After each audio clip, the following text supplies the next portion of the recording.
fiery horse with the speed of light, a cloud of dust, and a hearty Hi-Yo Silver, the Lone Ranger.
Come in order, Tonto.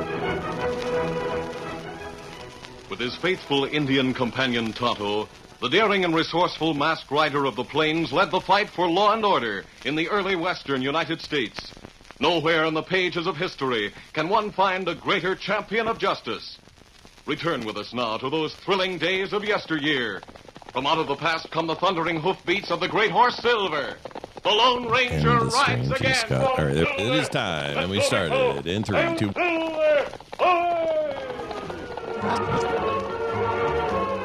Bands.com. Hey, she was a hoe.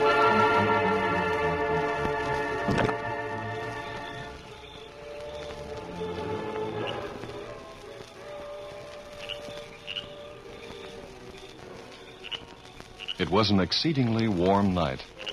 A night filled with a bright, shining moon, large twinkling stars, and the incessant summery sound of insects. Dan Reed, 14-year-old nephew of the Lone Ranger, tossed restlessly on the blanket that was stretched on the ground between the reclining forms of the Lone Ranger and Tonto.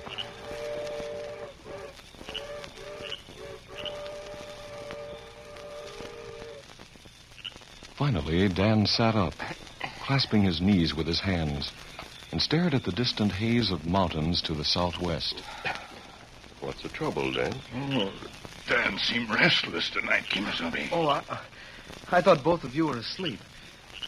I was listening to that train whistle. Well, hello there, Bri. I heard that's the westbound going through. That's right. The sound of that whistle in the distance, well, it gives me a funny feeling. Well, hello there. A lonesome feeling, Yeah, sort of. everybody treat him right. The All right. distant howling of a timber wolf used to make me feel that way, Dan. But when I hear a train whistle, it symbolizes to me the growth of the West, a lifeline that brings people and supplies to us out here. That's right, Kimasabi. Dan not remember when people and supplies come by wagon train. Yeah. I'll never wrote forget that thing weird in the the trip beginning. we made with For the me, really second, first I'm big sure. wagon train to Oh, you come know out what? here. Have you left that Courage field? and fortitude of those first Hold on. pioneers. It didn't paste. was Why? amazing. Golly. Tell me about that trip, sir, will you? All right, Dan. See, it was some years ago when Tonto and I were requested by the Army to go far east of here and bring a big wagon train through the Indian Territory. That's right. What happened? Oh, plenty. It had started out as an Army wagon supply train carrying rifles to the southwest. But by the time it had joined the Arkansas River, it had been joined by many civilian wagons. The train was led by the man who owned the wagons, Tom Jackson. Yeah, it should be okay. There's all He this. had his wife and 10-year-old son with him. 6 troopers rode with the train. They took their orders from Jackson. Me remember. Him fine man. Yes, he was. Well, Tonto and I met the wagon train this side of the Arkansas River in the Indian Territory. As we rode up, Jackson stopped the wagon train, and some of the people gathered around. They didn't question my mask, since they'd been expecting us. But even then, while we talked to Jackson, I sensed that we were in for trouble. Is it too We're early? mighty glad Is it to too meet up early with for a you, Christmas mister. sandwich? Mighty Maybe. glad. I Is it too early declare, to since support we crossed that Patreon Arkansas at River, patreon.com? everybody's been I as read that jumpy as wrong. Let cats. me do that again. Really?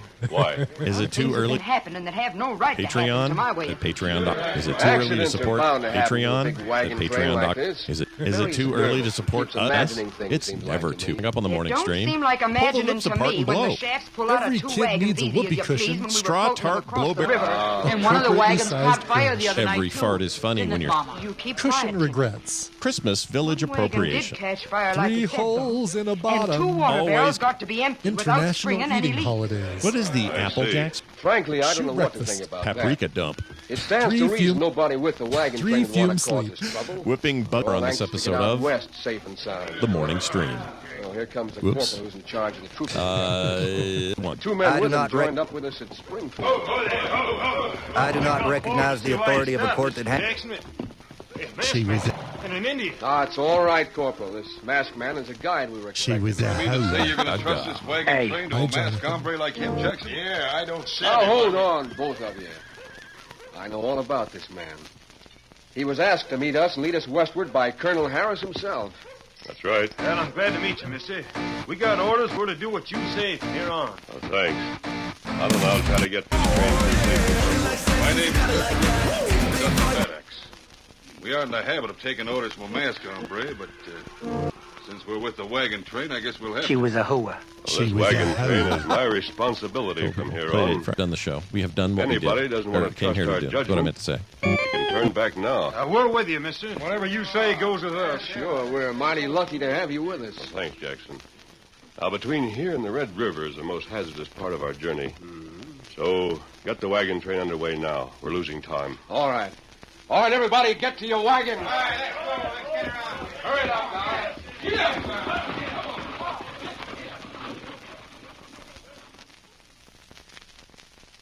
So, the wagon train got underway once more, Dan. I rode in the lead with Tom Jackson. Tonto rode at the end of the train. Oh, golly. That time, the Butterfield Overland Mail route was hardly more than Okay, quick note. Sorry, just wanted to pop in, say, hey, this is just me working, hanging out in the office here, getting work done, editing TMS, posting it, getting ready for Play Retro. If you guys want to just hang out and chat, that's great. I may be giving some codes away later. It's entirely up to you if you're interested in those. That'll be specifically through the YouTube channel because that's what the chat is. Okay. Which you can find at frogpants.tv. All right. That's all I wanted to say.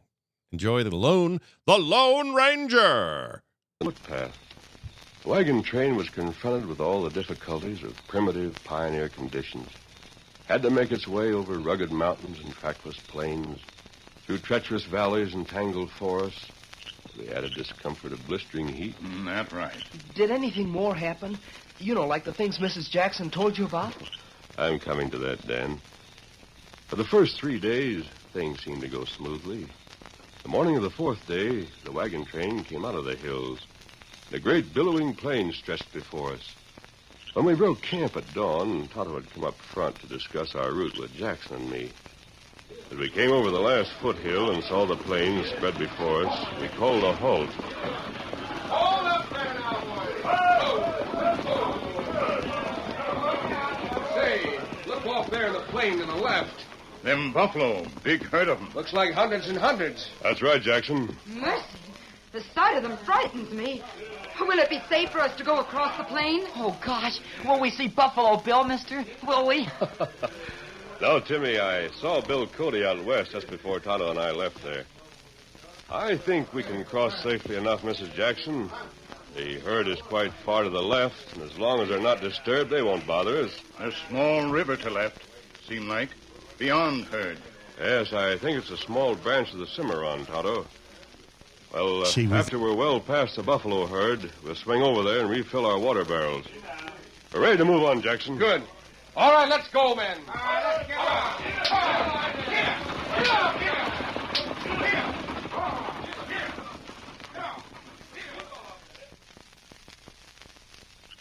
Keeping the buffalo herd well to our left, the wagon train started across the plain.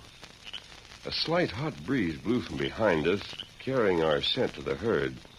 Though the buffalo seemed a little more restless than before, they still continued to graze off to our left. Then suddenly, Tonto noticed something that caused us to halt immediately. Kimasabi, you stop wagon train quick. Hold up, fella. Oh. Halt the wagon, Jackson. Oh, there. Stop the wagon. What's the matter, Tonto? You look. Off to left, between herd and river. Smoke. I wonder. It's spreading fast. The prairie grass is on fire. Now, how in thunder could that start? It's beginning to flame up strong. Well, it's not good. Buffalo begin to mill round. If them stampede this way, them be... Hey, how did that fire get started? You think maybe Indians... I don't know, Corporal. But as Tonto says, if that buffalo herd stampedes this way, we'll be in trouble. Flames are getting bigger. Them buffaloes are milling around wild like say. Maybe we can turn the wagons No back. time for that. The herd's beginning to stampede in this direction. All right, men, shoot over their heads to turn them away. All right, fire. That won't turn them. Oh, Lord, kill! I'm scared, Mama. Steady, Silver. Quick, Timmy. Hand me the kerosene can from your wagon. All right, Oscar. Now, what to do, Kimasabi? The breeze is blowing from us toward the river. We'll spread the kerosene around and start a backfire. That will swerve the herd away from us, yet they'll have time to reach the foothills beyond us on the right. The kerosene. Thanks. Come on, Tonto. I'll spread the kerosene around here. Herd coming past, Kimasabi. Use matches. Help me light it. Me do. Come on, let's get back to our horses. Easy, big fella. Steady, Silver. Flames make wall in front of wagon train. I hope it turns that herd. They're still coming toward us. They don't swerve, we're goners. I can't look.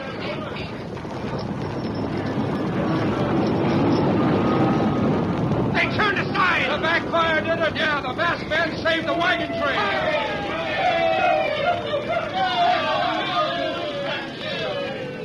Doggone, mister. Thank heaven you was along. We wouldn't have thought of doing that. Oh, that was awful. I thought for a minute we were done for. Golly, I could feel the wagon shake when that herd went by. Was sure quick thinking, mister. Thanks, Corporal. Have the men circle the wagons, Jackson. All right. We'll pitch camp right here until the ground cools off. Hey, what happened? Yeah. You sort of missed all excitement, looks like. Where were you two men? Dusty and me was sort of trailing along behind the wagon train. That guy sounds like Rodney Dangerfield, doesn't he? We were back behind the wagon trains. No respect. When the wagon stopped, we were behind the last wagon, just over the rise back there. Yeah. You guys hear it? It's not just me. We waited, thinking the wagons would move on in a few minutes. Then we heard all the excitement, got to the top of the rise in time to see the fire starting up here, and to see the buffalo stampede by. Real quick, to answer a question in the chat. Sorry, let me pull it up here. Who asks it? Big T 2000. The old Film Sack episodes are on the Film Sack site. You just have to go down in the audio section. You will find a link to those archival shows that were from the old servers. They're absolutely on there. Let me know if you have any trouble. Looks like you had kind of a close shave. Yes, it was. Jackson, Todd and I are going to ride back along the trail a bit. There's something I want to look into. Right. Come on, Silver.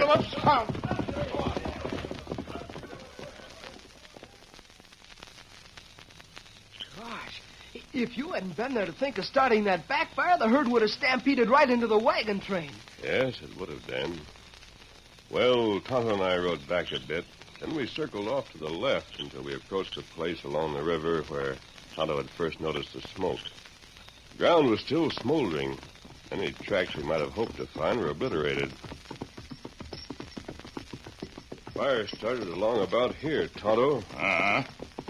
You think maybe someone start fire on purpose, Kimasabi? That's what I'd hoped to find out somehow. Well, it's not easy to find tracks after fire burned along here. I know. Guess there's no way we can find out if some... Wait a minute. Hold it, fella. Why we stop here? He's a big fellow. Look there, Tonto. Half submerged in the water near the riverbank. Let me see it now.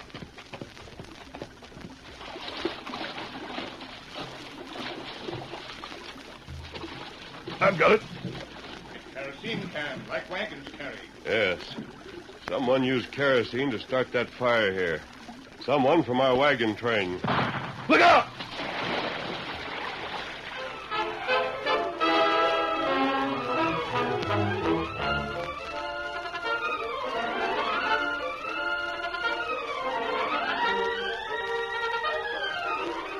the curtain falls on the first act of our Lone Ranger story. Before the next exciting scenes, please permit us to pause for just a few moments.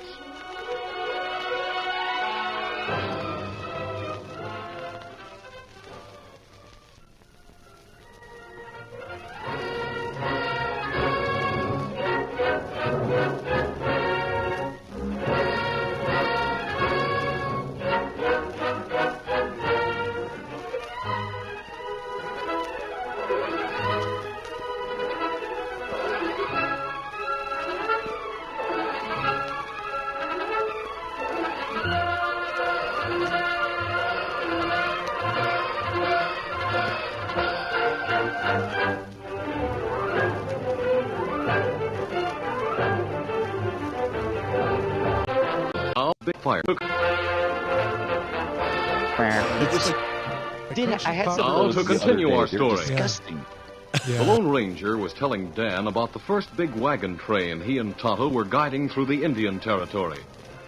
After a fire starting near the river had stampeded a buffalo herd, the Lone Ranger and Tonto had gone to investigate. They had noticed a kerosene can half submerged in the water near the riverbank. Wading in a few steps, the Lone Ranger had picked it from the water. As he did so, a rifle shot rang out, and the masked man with a yell of warning dropped into the water. You all right? Yes, Tonto. Well, it clipped my hat. I dropped in case of a second shot. Go over there behind the bank. Quick, Tonto. I don't see anyone, do you? No. Him use rifle. Didn't have chance to get way over rise back there. Come on, let's hurry back to wagon train. Big fella, easy. Steady, Scout. Steady. One, steady there. Come up, Scout. Well, we rode back to the wagon train at a fast pace, Dan. When we arrived, the wagons were already drawn into a large circle. The men were unhitching the horses. We didn't say anything about our discovery, nor about what had taken place. I dismounted and pitched in to help get the camp in shape. Short time later, Tonto came to me and drew me to one side. Kimasabi. Yes? Me have something to tell you. What is it, Tonto? When me looked round, me noticed horse of feller Dirk Weaver. Well? Horse covered with lather. Have burnt grass, stick and hoof. Dirk Weaver, huh? That's right. I've been suspicious of him and his friend Dusty Maddox. Now on, we'll watch them closely without them knowing it. Me watch them. We can't accuse them of anything without positive proof. Sooner or later, they'll show their hand. Well, from then on, Tonto and I watched Dirk and Dusty. But they didn't do anything to cause further suspicion. That's right. Didn't you ever find out if they were the ones who were causing all the trouble? Don't get ahead of the story, Dan. For about a week, we guided the wagon train southwestward without any further mysterious incidents.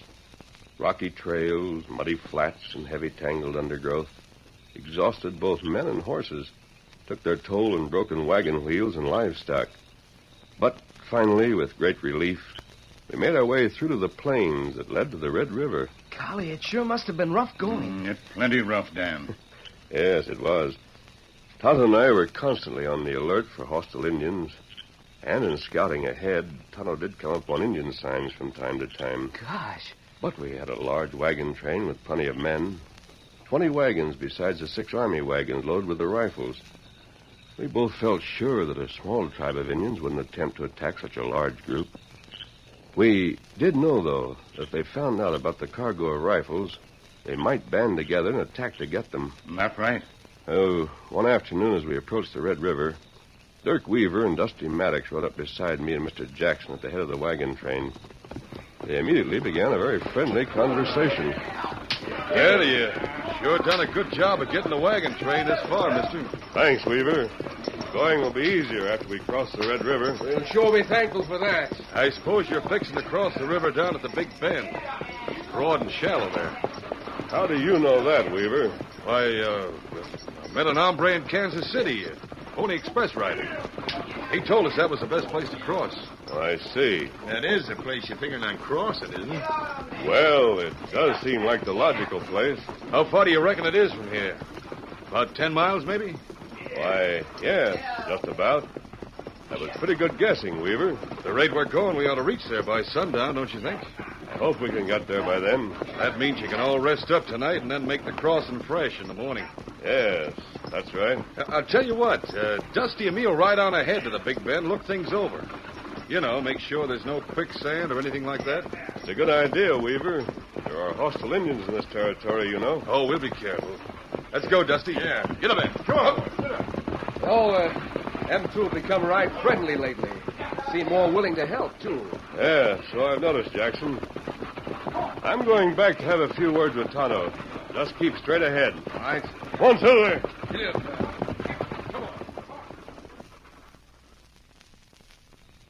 I went back and told Tonto to trail Weaver and Maddox. After rejoining Mr. Jackson at the head of the wagon train, we continued on until we reached the bank of the Red River. Once there, I had them halt the wagons. Stop the wagons here, Jackson. Hold there. Say, look here. I thought we were going to push on to that big bend down the river. That's what I told Weaver and Maddox. That's right. If we hope to make it by sundown, we better get on. You said it was a logical crossing place. Yes, I know I did. What are we stopping here for? Now, look, mister. I haven't questioned your judgment up to now. But being so close to that Big Bend crossing, it don't make sense for us to stop here. Look ahead there in the distance. Those puffs of smoke. Yeah, I see them. What do they mean? They're Indian signals. Smoke signals. Indians? Oh, golly, I'm scared. I wonder what they mean. Here comes Tonto. He can tell us what we want to know. Oh, fella. Oh, Kimasabi. Weaver and Maddox. Not go along trail. What? Lead to Big Bend. What they said they were going to Wait a minute. Go on, Tonto. Well, me follow them. Then go to top of small hill down river ways. Then make smoke signals to Indians. I thought they were up to something. Then make smoke talk. Tell Indians wagon carry many rifles. Tell Indians wagons cross river at Big Bend in morning. Tell them attack wagon train when it crossing river. Are you sure, Tonto? Me sure. Dirty traitors. I've suspected them right along of causing the trouble you had, Jackson. I'm certain they started that prairie fire to stampede the buffalo. But why should they do such things to us? We'll find the answer to that later, I hope. What are we going to do? There's only one thing we can do, Jackson. We'll cross the Red River right here. Cross here? Those wagons with the rifles are so heavy, we'll never get them across in deep water, mister. The water isn't too deep if we distribute the rifles among all the wagons, Corporal. That's right. It'll be tough going, but we'll have to make it right now. Once we get across, we'll form the wagons in a semicircle at the base of that cliff over there. And we'll be in a good position to ward off the Indian attack when it comes in the morning. Then you think they'll attack anyway? Yes. Now that they know we carry rifles, I'm sure of it. They would have wiped us out if we had gone on to Big Bend and started to cross at dawn. This way, we'll be prepared for them. Let's get busy and lighten those rifle wagons. Right. Then we'll tackle the job of crossing the river right here. Right. Come on, boys. Golly, what happened after that? Did you get the wagon train across the river? Dan, you have no idea what an almost superhuman task it is to get a big wagon train safely across a river. We tied heavy ropes from one wagon to another so that it formed sort of a continuous chain. Gosh. The wagons were solidly built so that they'd float. The least bit of overloading meant disaster. Well, both men and horses, already tired as they were, struggled against the current of the river, fighting their way foot by foot to reach the opposite bank. Finally, we managed to get them all across the other side. Then we moved on to the base of the cliff I'd pointed out. Oh, me not forget that day. Oh, will I, Tonto? We arranged the wagons in a semicircle at the base of the cliff, took turns standing guard through the night. Following my instructions, Tonto had slipped away during the night and headed for Fort Sherman, about 12 miles down the Butterfield Trail. The next morning, after dawn, we saw two horsemen riding frantically along the trail on our side of the river. Why, look there. Two riders coming fast. Hey, looks like Weaver and Maddox. Look, here come 4 Indians not far behind them. Yeah, the Indians are shooting arrows at them. Help! Help! Those Indians mean business. The Indians have turned around. Those shots scared them. They were going to scalp us. Don't let them get to us. There's hundreds of them around the bend in the trail coming to attack. Corporal, put these men under guard. What's that? Or better yet, tie them up in one of the wagons until later. What for? We came to warn you. Come on, both of you, get moving. All right, men. Everyone to his post. Watch for flaming arrows on the wagons. I want to help. All right, keep the guns loaded. I'll get the rifles for you, Mom. Good boy, Timmy. Keep down behind the wagons. Here they come. Let them have it. Then they came, hundreds of them, Dan, and showered arrows upon us. though some of them had rifles. For more than an hour, the savages rode back and forth, moving closer and closer as they rode by. Time and again, flaming arrows landed on the canvas wagon tops. For most of the men, it was the first time they'd faced savage Indians. I had to help them fight their fear as well as to fight the Indians. We're done for. We can't hold out. I can't fight any longer. Don't be a fool, man. Use your gun. Look at Mrs. Jackson and Timmy. Will you let a woman and a boy show you courage? Use your gun. I'll show them, the dirty savages. That's the way. Keep it up. Come on, Silver. I tried to be everywhere at once. I didn't dare think of the outcome as I rode from group to group and saw the frenzied savages that were determined to kill us. Oh, Silver! Oh! Have we got a chance? There's 100 of them out there. Keep fighting. Get that burning canvas off that wagon and hurry. Come on, Silver! Even I was beginning to think it was hopeless. Many of our men were wounded and our ammunition was getting low. Then I heard the most welcome sound I could ever think of. There, coming along the Butterfield Trail behind the Indians, was Tonto with troopers from Fort Sherman. The troopers! Here come the troopers!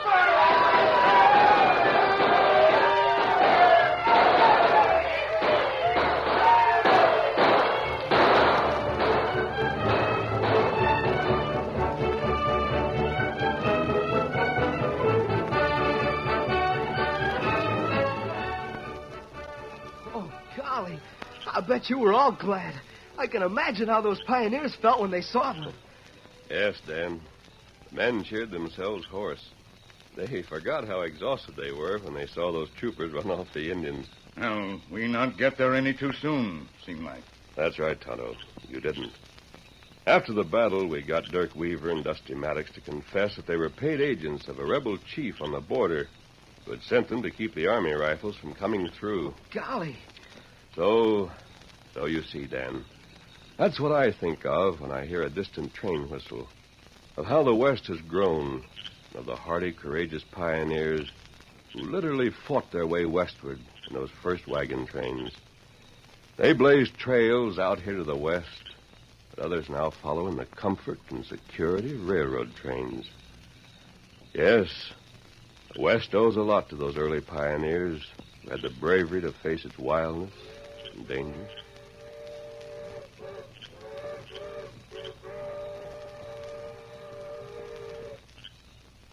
There go eastbound train now, Dan.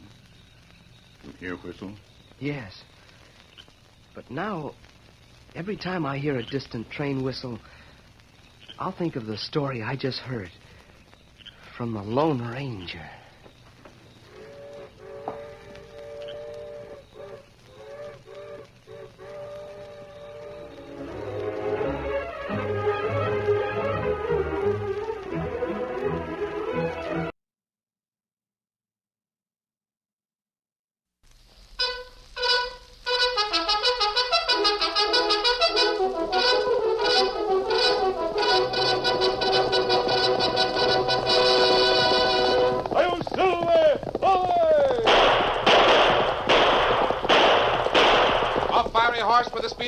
A cloud of dust and a hearty hi-yo Silver, the Lone Ranger.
String led the fight. With his faithful Indian companion Tonto, the masked rider of the plains led the fight for law and order in the early western United States.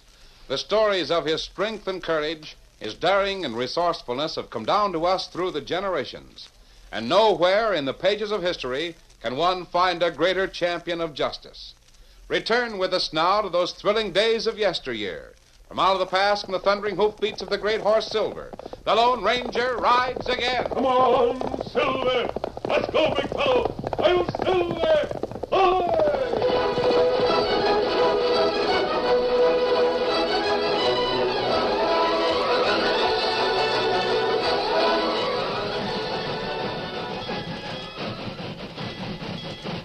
As the westbound train pulled into the little town of Clearwater shortly after sunset, it was met by the usual crowd of idle and curious townspeople.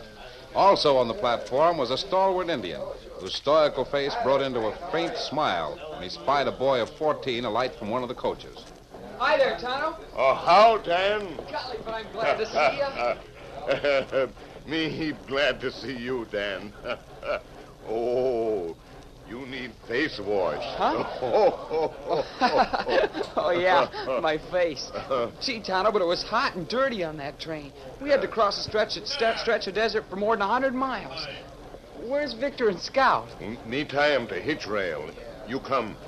Look, Tonto, Where? by the front coach. There's a man climbing out from under it. Oh, yeah. Him hobo. What? Him hobo. Him ride train. Not pay fare like you. You mean he rode under that coach all the way across the desert? Ah, him need bad. Golly, I'd say so. He's covered with desert dust. Say, somebody's walking over to him. Oh, that town marshal. Hey, Bo. Just a minute there, Bo. What do you want? Just a minute there. Not so fast. Golly, Tonto. Wonder what the marshal wants with him. Oh, me not know. We soon find out. Come. Got $1? $1? Yep, $1. I don't know what that's got to do with you, officer. The truth of the matter is I haven't got $1. Well, that being the case, young fellow, I'll have to arrest you. Arrest me?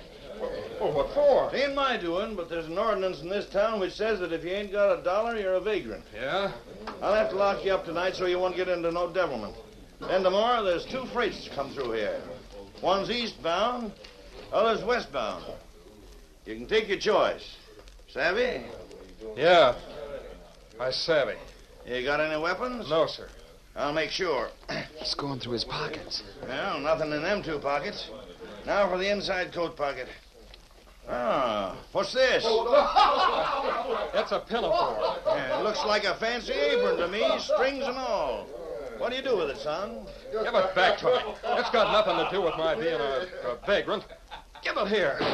Hey, Mr. Shirley. Hey, look, somebody shot the hobo. He must have been shooting at the marshal. It's a hobo. Somebody shot him. He's down. Better get out of town, Dan. You'll not get hurt.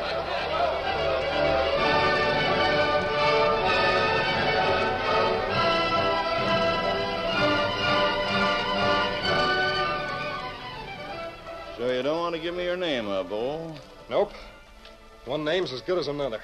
Well, I'll just put you down on the register as John Doe. That's the name we use when folks don't want to give their right moniker. Don't make no difference to me. There you are. Now come with me.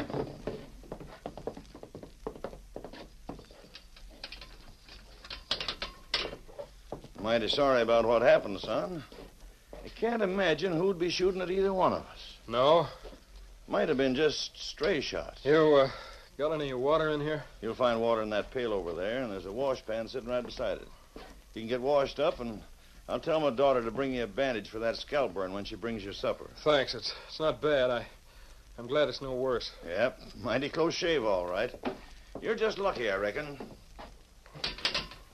You'll find that Tom Wynn serves up mighty good grub when you get your supper.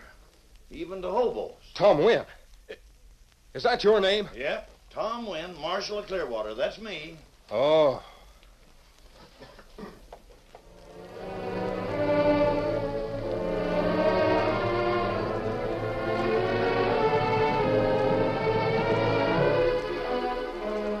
Tonto and Dan were very much interested in the strange reception given the young hobo who dropped off the train in Clearwater. They waited in town long enough to find out that he'd only been stunned by the bullets which obviously had been directed at him with murderous intent. After noting that the town marshal had taken the hobo to the jail, Tonto and Dan left Clearwater and headed for the camp in the hills, where the Lone Ranger waited for them. Darkness had already fallen when they arrived at the camp, and told the Lone Ranger what had happened. It sure was a narrow escape for that hobo fella. The first shot went wild, but the second one grazed his skull. Ah, it knocked him down. Him lay there for a little while like him dead. And you're certain, Dan, there were 2 shots fired? Yes, sir. They came from back of a string of freight cars on the siding. A lot of men ran over there after the excitement died down, but they didn't find anyone. That's right. Me looked for footprint, but too many people there before me. If there'd been but 1 shot, it might be discounted as a stray fired by some drunk. There are a lot of ruffians in towns like Clearwater who like to show off when passenger trains stop. Then you don't think it was an accident? It doesn't look that way to me, Dan. The fact that a second shot was fired, that it did hit the tramp, well, it's a clear indication that it was meant for him. Some of the men on the platform thought it might have been an attempt to kill the marshal. He seemed sorry the young hobo got shot.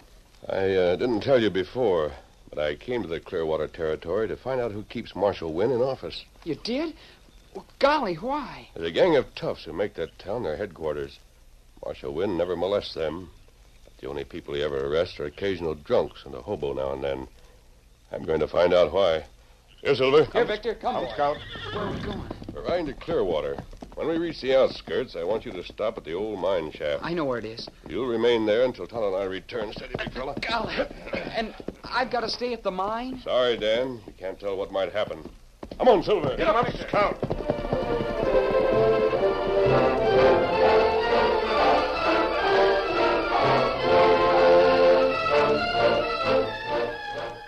Vance Tadwell had come to the town of Clearwater soon after the first gold strike had been made. He had come as a speculator, not as a miner. And though the gold boom soon died, he was not among the hundreds who departed for richer fields, leaving Clearwater little more than a ghost town. Despite the absence of mining activity of a few years before, Vance Tadwell became the town's most wealthy and important citizen. Tonight, however, the arrival of the young hobo caused Tadwell much concern. So you failed to get him. What do you think I kept you meeting all westbound trains for the last week for? Oh, I'm sorry, boss. Aside from it being kind of dark, I wasn't expecting him to... Expecting what? Think up a good alibi, Buster. It better be good. Well, you said he'd be rolling in on a train. I had a beat on the coach platform. You see, I didn't expect he'd come into town riding the rods. You just wasn't on your toes, that's all. And anyway, he didn't look like that picture you showed me. He's all covered with dirt and grime from riding under the train. It wasn't until he got square under the lights that I recognized him. Why didn't you get him then? Well, just as I took aim, the marshal pulled something out of the hombre's shirt. Held it up right smack in front of his face. What was it? Darn if I know for certain. Looked like a woman's apron, strings and all. Well, anyway, it caused me to miss my aim complete the first time. You say you shot twice, though? I clipped him with a second. He fell and I run. But when I got uptown, here come the marshal with the hombre walking down the street beside him. So you didn't have no excuse for missing that second shot. A fine gunslinger you turned out to be. Well, boss, I'm thinking this gun of mine just ain't no good. I ain't in the habit of missing. Well, we ain't got any time to lose. I'll send a message to the marshal. Tell him I gotta see him on some business. That'll get him out of the way. What do you mean, get him out of the way? You're gonna try to get that Bob Strong again.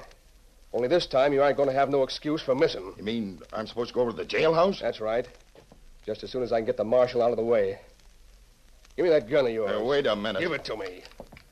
Now, here. Take mine. Gosh. A pearl handle job. That's right. I know it shoots straight. Golly, it's pretty. When you've done the job, bring back that gun right away. You may have to get out of town for a while. Uh-huh. And don't bring it back with any alibis, savvy? I won't miss this time, boss. You can depend on it.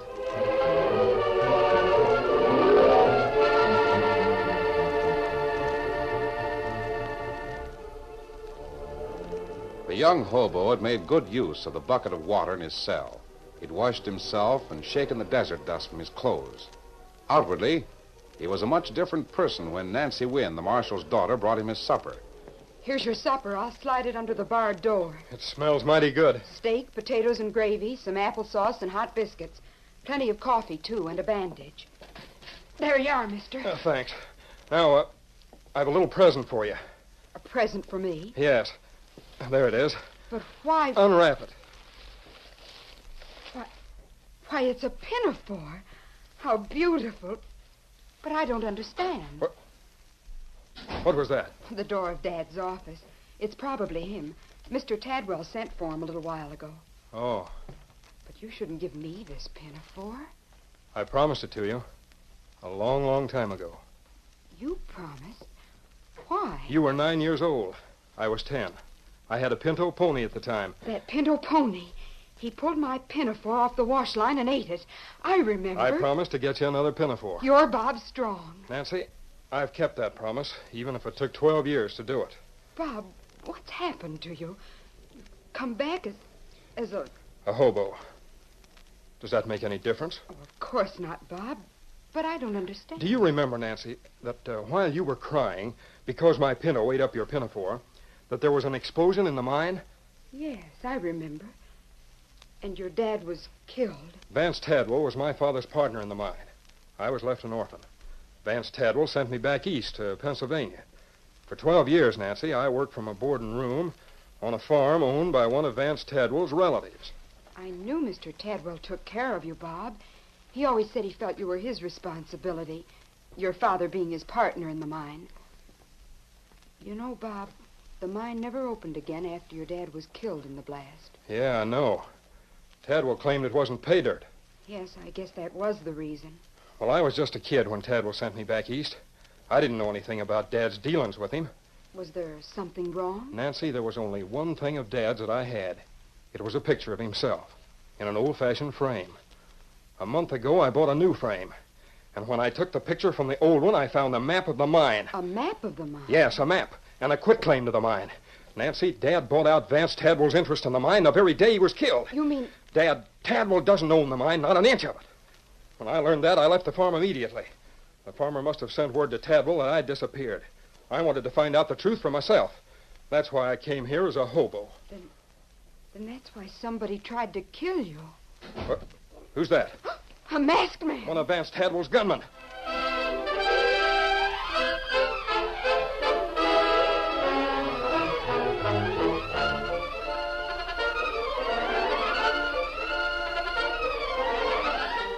The curtain falls on the first act of our Lone Ranger story. Before the next exciting scenes, please permit us to pause for just a few moments.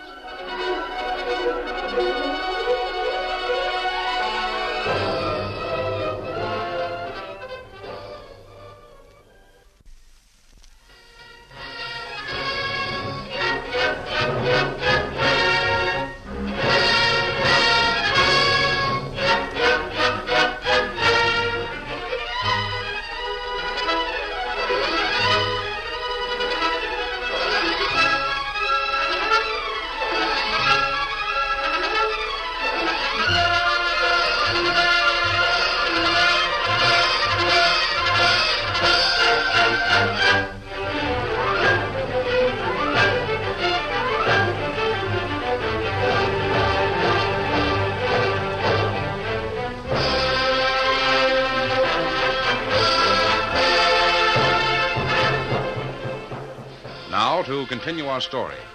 Bob Strong had just finished telling Nancy Wynn why he had returned to Clearwater when down the corridor of the small cell block of the jail came a man wearing a mask. He's masked. He's one of Vance Tadwell's gunmen. No, I'm not a gunman. I'm here to help you. Who are you? Who I am is not important, but why I'm here is important. Don't trust him, Nancy. He's not here for any good. I didn't intend to eavesdrop, but I overheard what you said, Bob. Earlier this evening, a friend told me about someone shooting you. I came to find out why. Well, I guess you know now why I was shot at. Yes, Bob, I do. Now, I'm going to get you out of here before they try to kill you again. You'll have to trust me. I don't see why I should. I haven't drawn my guns.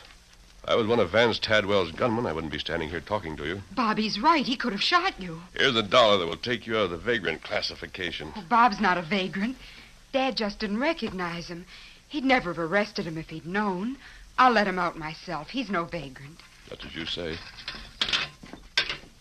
Now, Bob, you're no longer a prisoner. Why, Dad would have paid your fine himself if he'd only known. Yeah, I reckon he would have.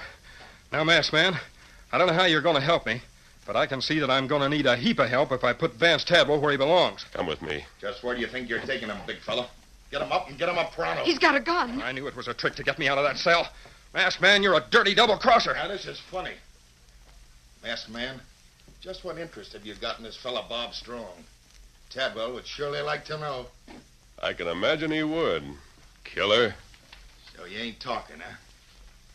Well, I come over here to do one killing for the boss. Looks like I'm going to have to do 3 killings instead. You killer! I'm getting out of here. Bob, Nancy, he's gone. Come with me. Are either of you hurt? I'm all right. So am I. Masked man, I don't know whose side you're on, but that's the fastest shooting I've ever seen. Bob, I'm on your side. That's why I came here tonight. And I'm strictly on your side, too, Nancy, after the way you threw those jail keys and knocked out the light. I was afraid he'd kill Bob. I just lost my head and threw them. Where did that gunslinger go? I think we'll soon find out. Here comes Tonto, my Indian friend with the horses. You're going to leave Bob and me here? No, Nancy. If you trust me, I'm asking that you go along. We trust you.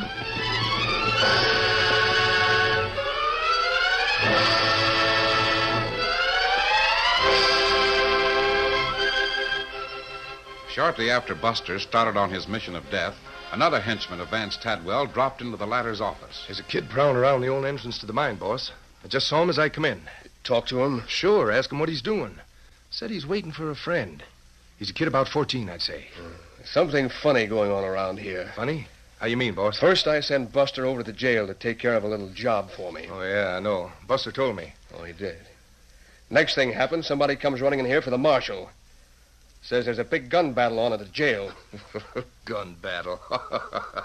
Well, that's just Buster taking care of that little job for you, boss. I ain't so sure about that. He ain't? Why? Well, can't be nothing else. Oh? Well, Buster ain't come back. Oh, maybe he had to duck under cover for a while. I don't know. You go get that kid. Bring him in through the mine. I want to talk to him. I'll open the trap door. I'll get him.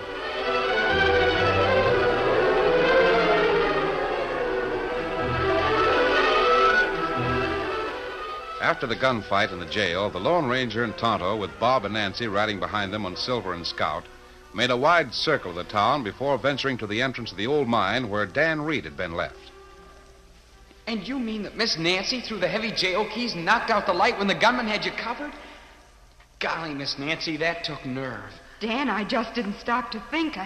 I threw them impulsively. They gave me my one chance to go for my guns. And up to that minute, I thought the masked man was working in cahoots with Tadwell's gunman. Dan, you're fortunate to have a friend who can shoot like he can. You don't know the half of it, Bob. Why did you let the fella get away? You could have grabbed him easily. Yes, I know it, Dan. That would have put Vance Tadwell on his guard. He's the man I'm after. Wouldn't he be surprised if he knew we were hiding in the mine? Fortunate that fellow stopped to question you. Gave you the chance to see how he got into the mine. He didn't suspect I was watching him. It's plain enough where Tadwell gets his money. He's been operating this mine ever since he killed Dad and sent me away. Just look at all those tunnels and shafts. Tonto, you better take the horses back in one of the tunnels. Then they can't be hurt so easily. Okay, Miss Happy. Me do it. Come, Silver. Come, Victor. You better let me take a look at that map, Bob. Yeah, here it is. The marshal overlooked it when he searched me. Yes, I understand. He was only looking for weapons. Now, this map will show us which are the old tunnels. Vance Tadwell has cut the others. Yeah, I guess you're right. There's so many of them.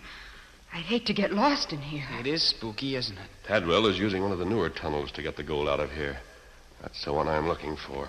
When we find it, we'll probably find Tadwell very close by. Kimasabi. Yeah? Tonto put horse far back in mine. Do not hear him now. Thanks, good Tonto. Now, look. Quiet. Somebody's coming through one of the tunnels. Tonto, put out that miner's lantern. Me do it. I'm scared. Quick now. We'll have to get back into one of the tunnels. Come quietly, and I'll lead the way.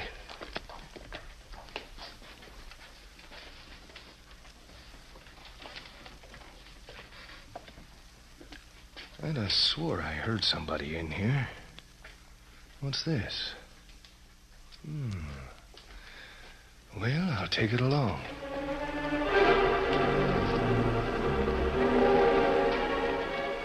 Meanwhile, Buster, considerably crestfallen, had returned to Tadwell's office to confess he'd failed in his second attempt to kill Bob Strong. You sure messed things up. I should cut your throat. Oh, now, take it easy, boss. I know I'd run into some masked hombre. And I'll swear he was shooting with 7 guns at one time. That's the biggest yarn you ever told. If that girl of Marshal Wynn's hadn't thrown them jail keys and knocked out the light, I'd have got the masked hombre. And the rest would have been easy. The boy and girl was unarmed. Ooh. Hey, wrap up this hand for me. That slug sure ripped into it. Wait. Here comes somebody. Oh. Hello, Marshal. Didn't expect you'd be back. Yeah. Came back to tell you about it. The shooting over at my place. Yeah. I wondered what happened. Who's this fella? Oh, a friend of mine. He's all right. Hurt your hand, mister? Huh? Oh, yeah. Yeah, that dad-blamed Mustang of mine bit me. Yeah, bit me hard. Yeah, he's an outlaw. Mean as all get out. You don't say. Tadwell, remember I was telling you about that hobo I arrested early this evening and how somebody shot at him? Yeah, Marshal. I remember. Well, sir, somebody busted into the jail and let him out. But you don't mean it. Escaped, huh? But what was all the shooting about? Can't figure it out. Figured maybe Nancy'd know what happened, but she ain't home. Must be at some of the neighbors or somewhere. I heard somebody shot him at the depot, too. I'll bet the same army tried to get him again, Marshal. That's the main reason I come back here to see you, Tadwell. You see, I found this gun laying in the corridor of the cell block. Recognized it as yours. Mine? Of course, you couldn't have done the shooting. You and me was sitting here talking when it happened. Somebody stole that gun out of my desk here about a week ago. Yeah, the boss told me about it right at the time. You better wrap up that hand, young fella. You might get lockjaw. Yeah, I reckon I better. Yeah, I'll use my bandana. That's what's left of your pearly pistol, Tadwell. Ain't no condition now. Cylinder shot clean out. Another funny thing about this business I want to tell you about, Tadwell. Yeah? What? I must be getting old. My eyesight ain't what it used to be. What are you getting at, Marshal? You know that hobo I was telling you about? Yeah, sure. He wasn't a hobo at all. No? No, he wasn't. I knowed from the start there was something familiar about the lad. Kept thinking and thinking all evening. Then when I was over there looking about the damage done by the shooting, well, sir, it come to me just like that. You know him too, Tadwell. I bet you couldn't guess in 1,000 years. That'll take care of you, Marshal. Buster, I gotta hand it to you. I knowed he was onto something the minute he walked in there grinning like a mule eating briars. Yeah, what'll we do with him? We'll toss him down into the mine for the time being. You lift the trapdoor. Somebody might come in. Yep.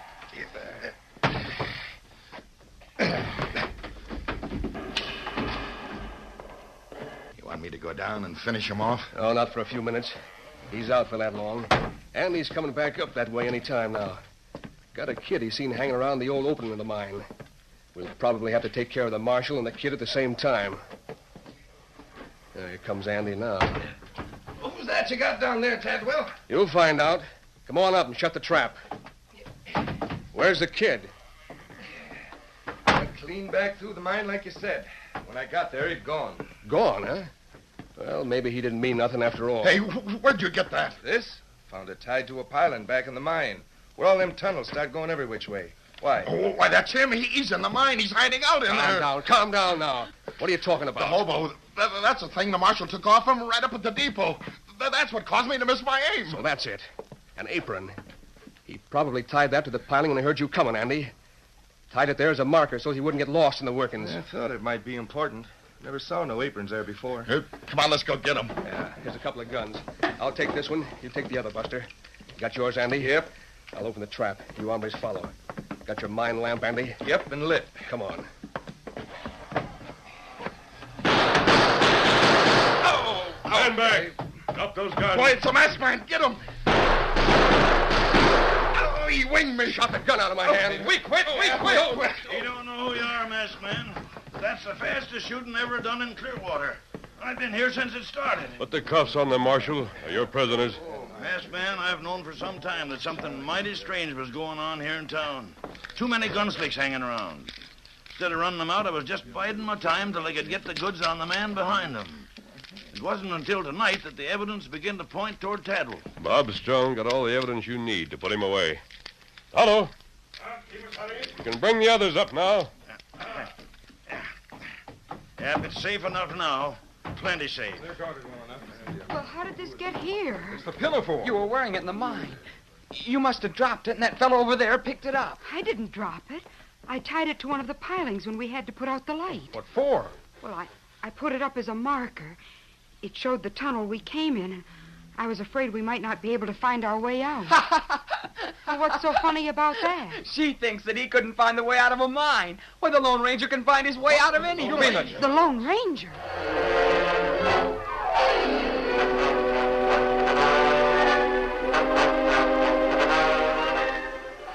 Just take a look at that table, Bob. spread with the best victuals in town. Say, it's the best breakfast I've seen in many a day, and I'm plenty hungry. So am I. It's all as said. Marshal Tom Wynn serves the best grub there is, whether it be for guest or prisoner. Oh, Father. Well, that's all right, Nancy. I was a prisoner last night. Though I can't say how good the supper was. I didn't get a chance to eat it. Well, that's right, you didn't. You missed a supper, but you gained a gold mine. And Nancy, you know, I've been thinking about that mine. I've got to get a good name for it. That's right. It never did have a name. Mind if I suggest one? Why, of course not. Let's have it. Why not call it the Pinafore?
The story you have just heard is a copyrighted feature of the Lone Ranger Incorporated.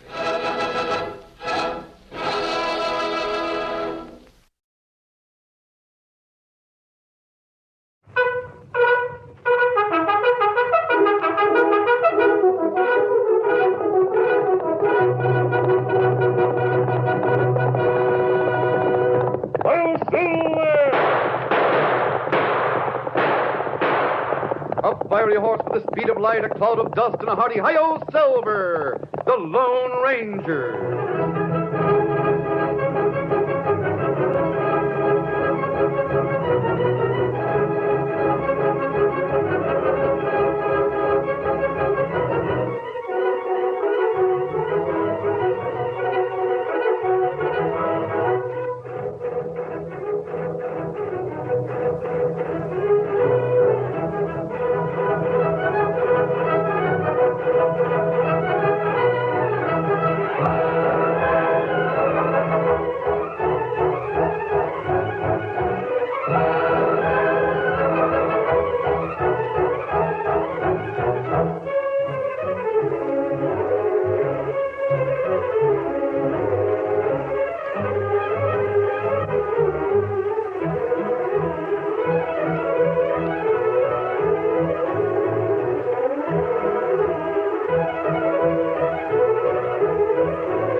With his faithful Indian companion, Tonto, the daring and resourceful masked rider of the plains led the fight for law and order in the early western United States. Nowhere in the pages of history can one find a greater champion of justice. Return with us now to those thrilling days of yesteryear, From out of the past come the thundering hoofbeats of the great horse Silver. The Lone Ranger rides again. Come on, Silver. Let's go, big fellow. Hi-yo, Silver. Away!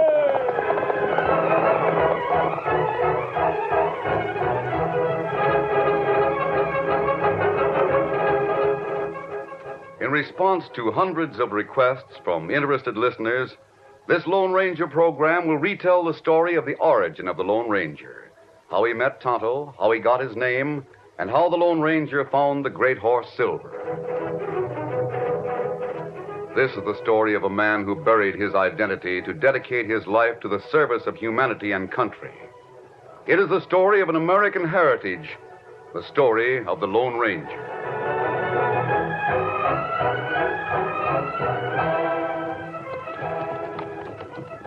Six men guided their horses along a canyon floor toward the hideout of the Cavendish gang, the strongest, most ruthless gang in all the West.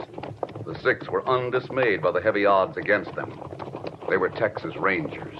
Rein up, boys. Whoa, easy. Steady, fella. We'll wait here until the scout returns. You think it was a good idea to send Collins on ahead? It was Captain Reed's younger brother who asked the question. Are you sure you can trust Collins? We have no choice. We must trust him. We've got to know if Butch Cavendish has learned that we're heading for his hideout. Well, you're the captain. Forget that for a minute. I want to speak to you brother to brother. My wife and son are coming from the east. If something happens to me and you survive, well, I know you'll take care of Danny. You know I will. If I don't survive, I'm going to count on you to resign from the Rangers and work that silver mine we've staked out. Use my share to raise my son. Your nephew. Here comes the scout, Captain. What's the word, Collins? Good news, Captain Reed. It's all clear. I scouted the rim on both sides of the canyon and found no sign of the Cavendish outfit. All right, boys. Let's go get Cavendish. Get up there. Get up. Come on now.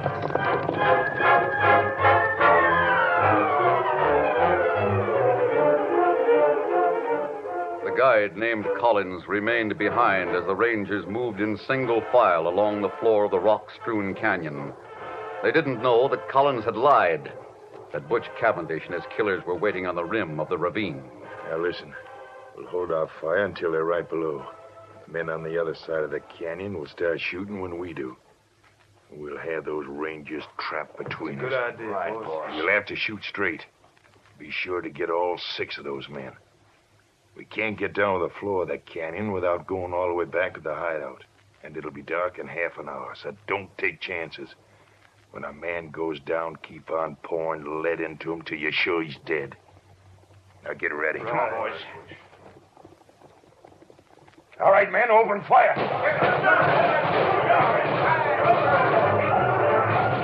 Several hits were scored with the opening volley from the outlaw's gun, but none of the wounds was fatal. The 6 men swung from their saddles and spread out as they returned the fire from both sides of the canyon. They hugged the ground, taking advantage of the meager protection afforded by small rocks. Then one of the guns was silenced, but 5 returned the deadly fire from up above. Double-crossed. If any of us get out of this, we have a score to settle with that scout Collins. The captain and his brother fought side by side, while bullets from both sides of the canyon crashed into rocks close by. Jackson's just been hit. Oh! You're hit. It's all right. I can still fight, but you're wounded. Dan, I'll get that one. The dirty killer. Dan, how badly are you hit? Dan, how many left? 3 of us. I'm going. And there'll be 2. You remember? Promise. My boy. Little Dan. As long as I live, I'll not forget that promise. The outlaws on the rim grew bolder when they saw that there was but one gun firing from the canyon floor. Then that gun, too, went silent.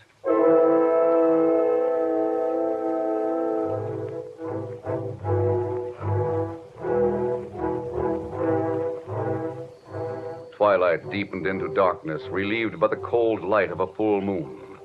And then another figure moved among the still bodies. It was an Indian, clad in a jacket of fringed buckskin. He examined the men to whom heroic deeds had been a part of each day's work. Him, Dan. 5 times the Indian found a man whose soul had gone to join the immortals. But when he came to the 6th, he found what Collins had failed to discover. He found a faint spark of life still burning. The Indian lifted this man tenderly in his strong arms and carried him away.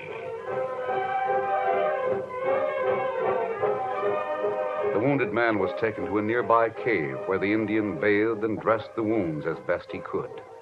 Then he took a spade from one side of the cave and returned to the canyon, where he worked steadily until the dead men had been buried. Returning to the cavern, he sat watching, listening periodically to the faint beat of a gallant heart through the remaining hours of the night. Daybreak found that heartbeat stronger. But by nightfall, a new enemy assailed the ranger. The wounds became infective, and there was fever. The Indian called in all the lore he knew and went through 2 days and nights without rest in a valiant effort to combat the all-consuming fever that threatened to kill where outlaws' guns had failed.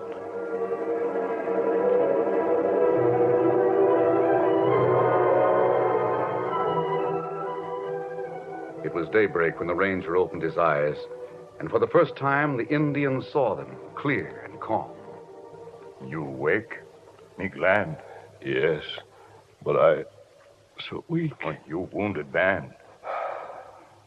I remember an ambush. That right.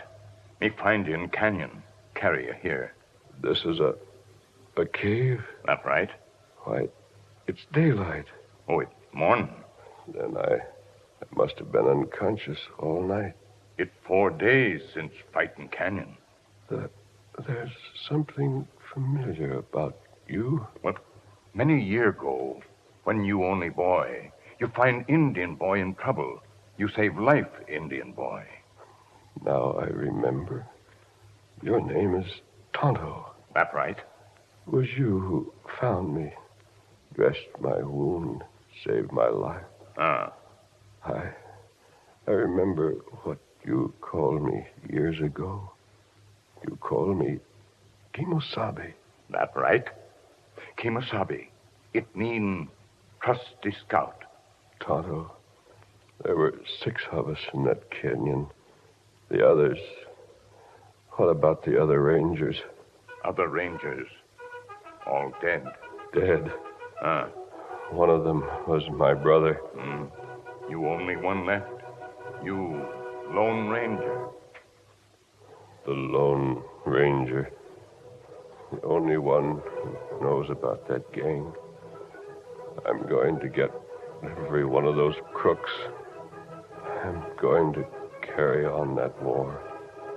For every one of the men who died, 100 crooks are going to feel the weight of justice. God willing, I'll make every criminal in the new frontier regret the day you found a dying ranger and nursed him back to life. As soon as I'm strong enough to carry guns, I'll be the Lone Ranger.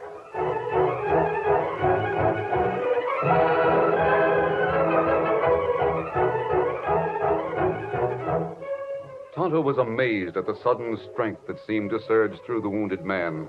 He seemed to be transformed by some strange alchemy into the composite of all 6 rangers. In his eyes there was a light that must have burned in the eyes of knights in armor. A light that through the ages lifted the souls of strong men who fought for justice, for Christianity. Tonto, those killers know me by sight. They know one of the rangers escaped. They'll look for him. Them not no one escape, Kimosabe. Tonto bury 5 men. Make 6 mounds. Crooks think you die with others. Then my identity shall be forever buried with my brother and my friends. From now on, my face must be concealed by a mask or disguise. Oh. You stay quiet 5, 6 days. Get strength back. Tonto, while we go after the Cavendish gang, we've got to watch for a little boy and his mother who are coming from the east. We've got to go to a silver mine. Silver mine? Yes, a secret one. I know an old man I can trust. He used to be a ranger. He'll stay at the mine and work it just enough to supply the cash we'll need, so So much to be done. So much. Maybe better you rest now, Kimasabi. Rest a little while, then talk. Yes, I'll rest a little while. Then we'll make plans.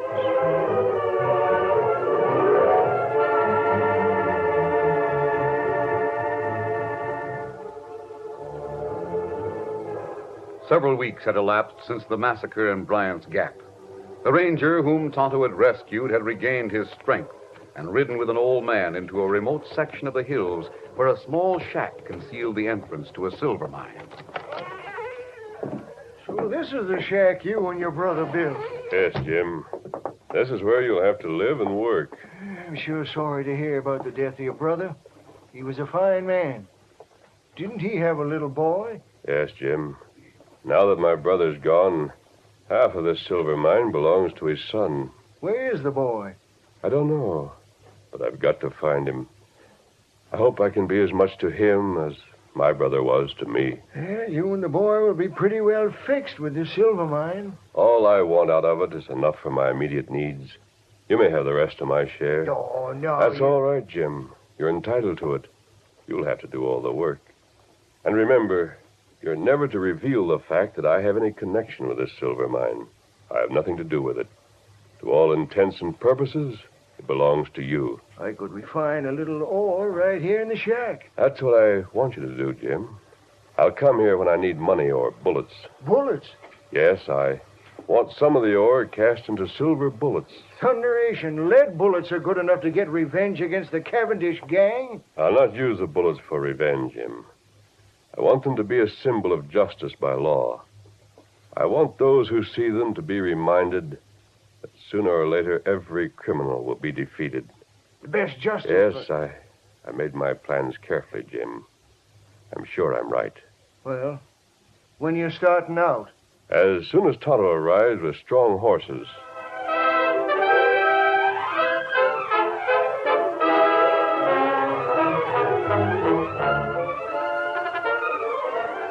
The curtain falls on the first act of our Lone Ranger story. Before the next exciting scenes, please permit us to pause for just a few moments.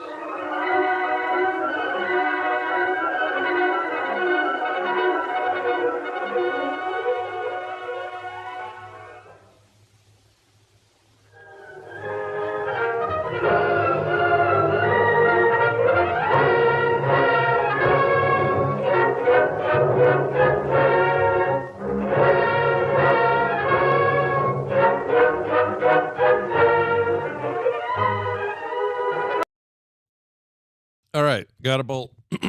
Thanks for hanging around. Those who did or are. I hope you have a fantastic rest of your day. Happy Turkey Day tomorrow. Still got Play Retro today at 4, so hope to see some of you guys then. And, just a general thing to tell you would be to eat your vegetables and